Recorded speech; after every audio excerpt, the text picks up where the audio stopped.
You ask Tiger to solve. This deals with linear equations with one unknown. The final result is x equals 8. Let's solve it step by step. Simplify the expression. Expand the parentheses.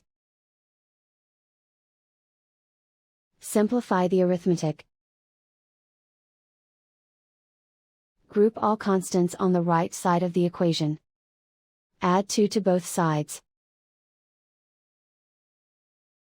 Simplify the arithmetic.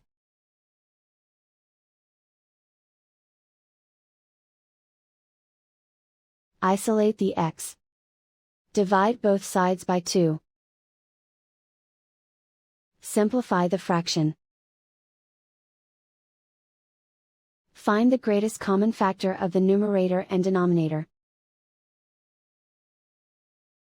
Factor out and cancel the greatest common factor.